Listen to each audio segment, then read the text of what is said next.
You found us. Welcome to Emergency Protocol, a podcast for people who are stressy and depressy. We are your hosts, Denise and Jackie Freed. That's my mama. And that's my baby. We are sharing our 12 steps reimagined for today's society. And our bumpy, pothole-ridden spiritual paths. And we're bringing you along for the ride. This is us doing the actual work.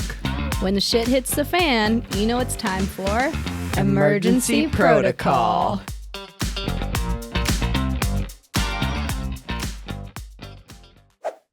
Hi. Hi. Welcome to some emergency protocoling situations we've been up to for the last hour and a half. I'm so grumpy right now. It's perfect. It's perfect. We had to figure out how to remotely do this basic Zoom call recording of our podcast because I'm in LA and Jackie is not in LA. And so here we are. Here we are. Doing our things. Yeah. So, what's up, girl? What's up?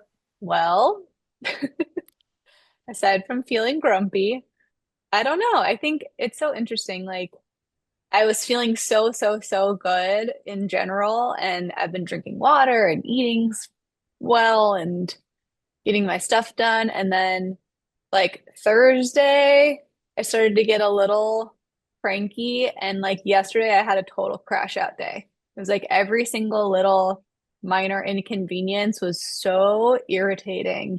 And, like, traffic was more trafficy than I expected. You know what I mean? It was just one of those days where it's like, it was a terrible, horrible, no good, very bad day, basically.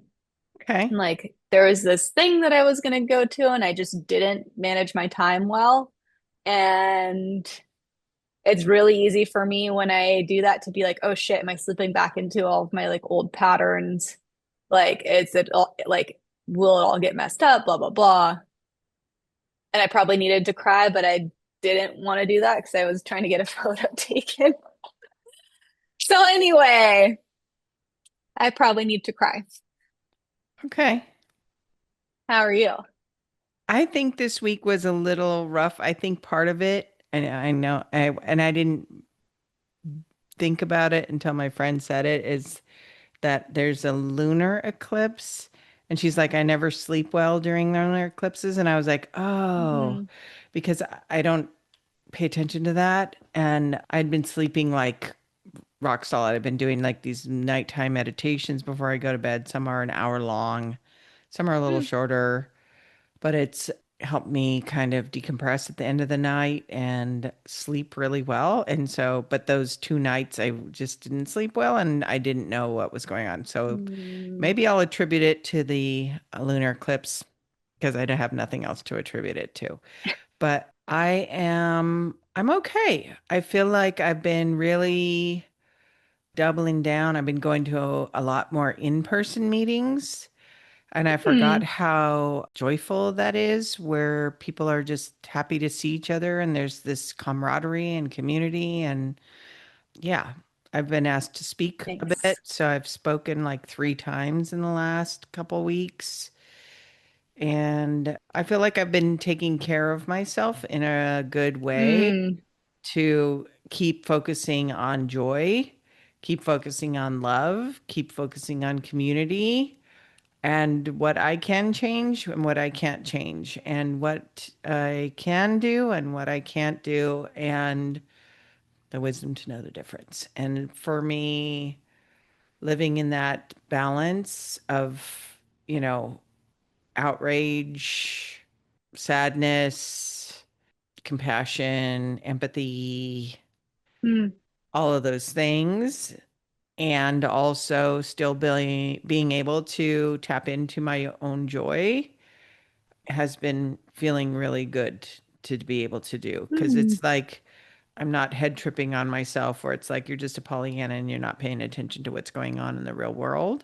I am paying attention to what's going on in the real world. And I am not going to allow what's going on to steal my joy and where I can find it. And so it's, Hmm. I don't know if I'm compartmentalizing it and having moments of this and that, but whatever it is, it seems to be working better than to feel outrage and despair all day, every day with what's going on in the world. So, yeah, that's kind of what I've Hmm. been doing. And I also went to a really cool workshop last weekend up at my favorite bookstore called Godmother's in Summerlin. If you're ever in Southern California and you find yourself heading up towards Santa Barbara, definitely check it out. It is such a beautiful bookstore. They've created Hmm. this really amazing community and they do lots of workshops and have guest authors there a lot. And she did a workshop with Elise, or they organized a workshop with Elise Lunen and a woman named Hmm. Courtney Smith, who co-wrote a, a kind of workbook to have the workbook centers around Elise's book that is called, On our best behavior. thank you, On Our Best Behavior, The Mm. Seven Deadly Sins and the Price Women Pay to Be Good. And it's not just about being good, like being a good person. It's the way that women shrink themselves from full expression because of the way that these sins are kind of so buried into our layers that we're not even Hmm. aware that this is playing out. And so that was a really great workshop because I love doing this 12-step work where you're examining your stuff. And this was Hmm. just another way to examine it and kind of pull another onion Hmm. layer off and kind of look at it in a bunch of different ways. How is it affecting my thoughts? How, what is the truth versus the story? How does it make me feel in my body? How does the fact affect my stories, and then how do those stories affect my relationships? Like it was just really interesting, fun afternoon. I mean, most people don't think that's a fun afternoon, but I think that's a fun afternoon. Fair. And then I got to go up with two of my girlfriends, and we had a beautiful day in Santa Barbara. It's so beautiful up there. So it was just a Mm. nice thing, but also driving back on PCH, I was reminded of because I drove back on the side of the water side, which I hadn't done after the fires. I'd Mm. only been on the cliff side of PCH. Mm. And driving back on the beach side of PCH, I got to see the devastation and all the pylons and all the missing buildings that used to be there that have been there my whole life and that are not Mm. there anymore. And so it was a really sombering, in all that beauty with the Pacific Ocean, just this massive body of water, which is Mm. so beautiful. And then to have it right at the edge of land be scorched, and just a reminder of what this year has been. This year's Yeah. been a lot. I was like, okay, it's September already. I am so good with 2025. Just like, okay, thank you for sharing. We You can be can done. you can Yes. go on your way now. Thank you, We're Katiki. thank you, Tinky. If you cultural reference. Oh my God. Yeah. Yes. I was singing that corn song to somebody yesterday, and I was like, she's Oh, looking at me, she's like, nice. "Where's that from?" And I was like, "It's cone." Yeah. Gotta be in the know. Oh my gosh, so funny. So that's a nutshell of how I've been protocoling, and also, Mm. adjusting to you not being here. That has been Hmm. an adjustment, and so I think I've been going Yeah. to more meetings because, you would come over once or twice a week to watch a movie and have dinner with us, and you're not doing that. And so I've filled that space with going out. Either Mm. I'm meeting a girlfriend for dinner, or I'm going to a meeting, or I'm doing something Yeah. socially one or two nights a week, and that also feels really good. So Mm. that's me. Nice. Love it. Yeah, it is. It's so interesting. I have also been reflecting a lot on like the bizarre similarities between LA and St. Louis that have happened. Like St. Louis had a tornado come like right through the middle of the city, basically, and it went through a wealthy area, it went through that like not wealthy areas, and even now they're still like wrestling with the aftermath of it. There's still downed trees. There's like blank spots in people's yards. There's a bunch of roofs that are crumbled.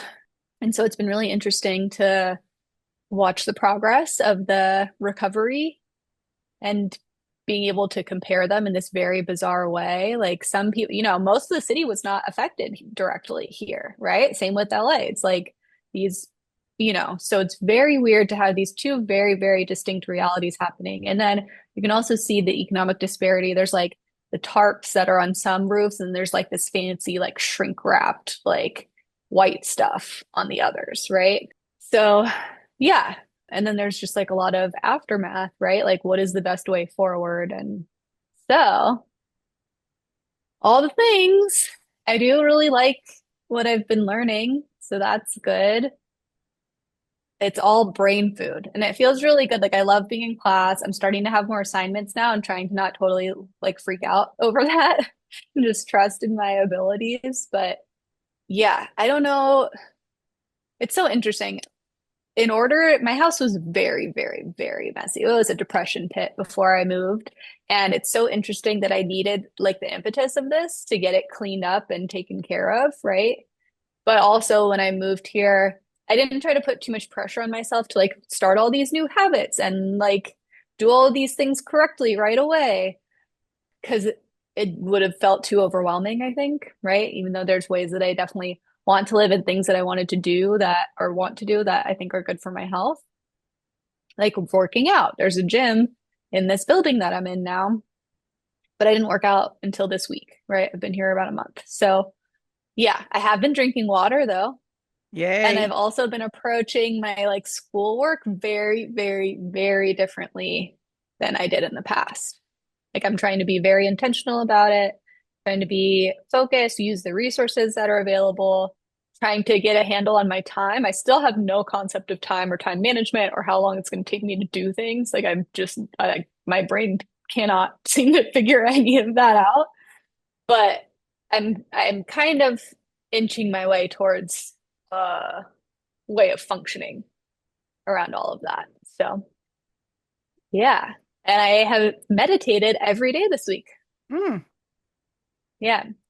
So meditating, working out, drinking water, learning stuff, new apartment. She found this ice cream that she's been on the hunt for a gazillion years, which I'm Yeah. so jealous about I because found one in I Boston still too. haven't found one. So I know. I keep saying I'll have them for waiting for you when you come visit. yeah. Yeah. I don't know. It's super interesting too to be in school and in an institution where there's also like a law school and a business school and like everybody's kind of wrestling with the same questions because there's just so many unknowns, right? And it's raising a lot of interesting questions about our trust in our institutions. Can we like what data can we trust? How do we hold our like leaders accountable? And what does it mean to follow an ethical code and a professional code in a time where like the rules don't evenly apply to everybody, it seems. So, yeah, if you're stressed and wondering about all of that too, just know all of these really brilliant students and professors are also stressed out about that and administrators. Like everybody's puzzling through it, right? Yeah. So it feels good to be kind of in this environment where we are like kind of teasing out like can this be reformed? Can it be like how do we move forward, Hmm. right? In a time when How do we it find feels like common we're ground? stuck. Yeah. How do we find? Yeah. Yeah. Because everything is so polarized, Yeah. and then One thing that polarized I within the polarization. yeah. Yes. Yeah, right? Definitely. Like you can be on one side and people think you're not committed enough to those Right. ideologies. Right. Super interesting.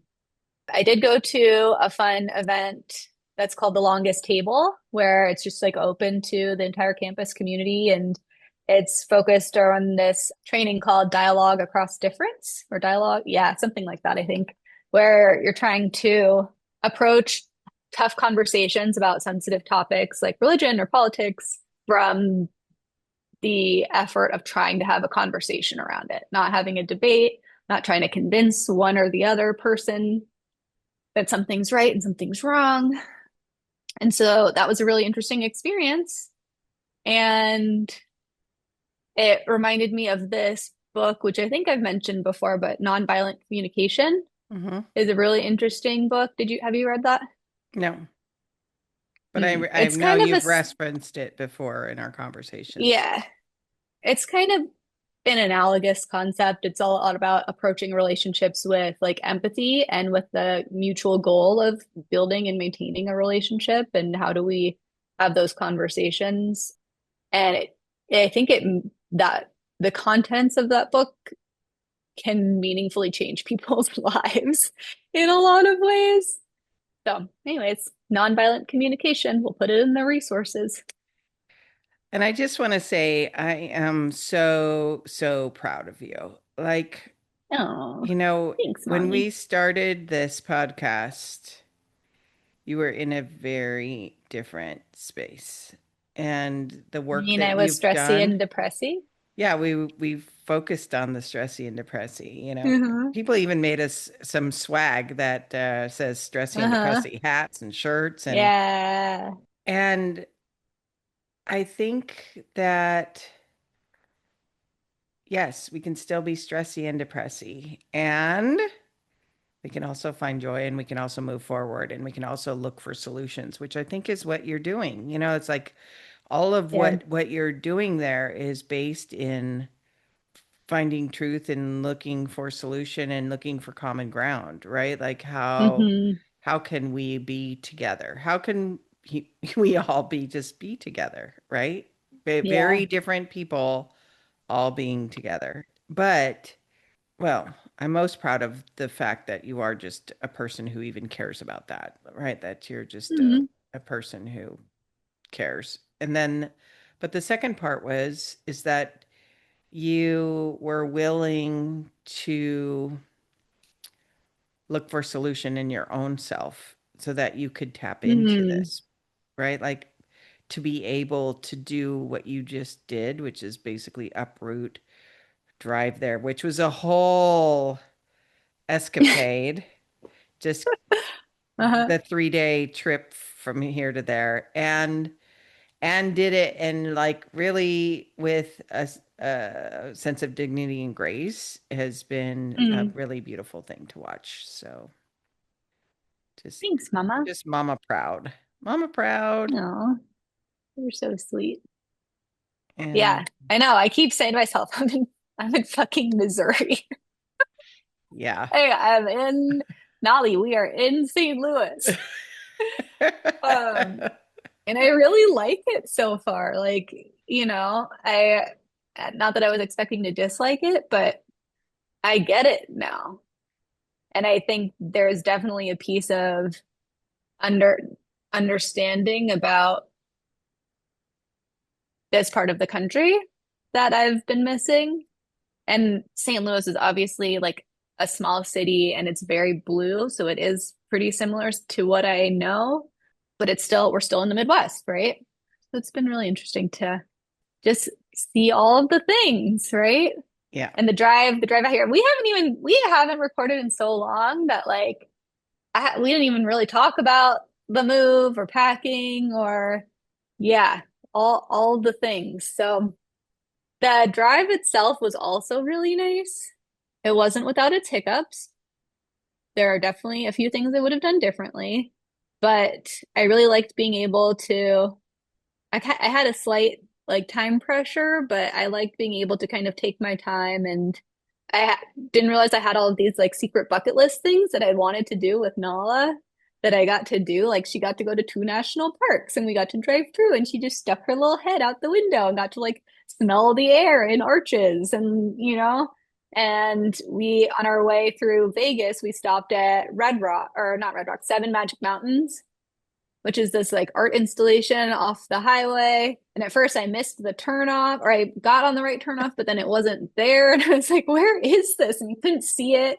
And so then I drove past it and we had to go back another 15 minutes. And I was like, ah, man, like just delaying everything. But we got there like right at sunset, which was so beautiful. And there were still people around. So like this little girl took our picture together. Aww. And I know. And it was really sweet. And like, we stopped at Earth Cafe, of course, in Las Vegas to get one last little bit of LA on our way. And like Nala got to go into whatever that like casino hotel is. I don't even remember which one it is, but yeah, the Wynn, I think. Maybe. Anyways, I'm like, look at this dog and 13 years old and she's having all these adventures. Yes. Yeah. And we're doing it. Yeah. Right? Yeah, you're doing it actually, though. It's like not theory. And it was like, Yeah. not even just the whole process of like going from being in a state of like real, pretty severe depression, right? To an anxiety and moving through that to a place where you even wanted to apply to school, to actually applying to school, to getting those rejections and acceptances, then choosing where to go, and then actually picking up your whole life, packing up your house, and going it's a lot. It's a lot. It's a lot. There have been a lot of moments where I'm also like when the movers were here and I was like, why did I bring all this fucking stuff? And like half of it is still, not half of it, but like a good chunk of it is still in LA. But that's because nothing had its place yet. Before everything had its place, I was just so overwhelmed. And it was a full week of just like putting stuff away and unpacking. And there was like some little heartbreaks here and there. Like my house was basically empty, but there were still a few things that I should have realized were still there. Part one of the move and the adjustment in LA. All right. Both sides. Okay. And the adjustment to new technologies and new dongles and new equipment. I'm so and mad. New lights and all of the stuff. So we're protocoling. We're back protocoling. Yeah. Which we had a good run. We had a good run, but we're good. It's all still really good. Anyway, I love doing this with you. Drink your water. Love you. Okay, love you. Bye. Bye.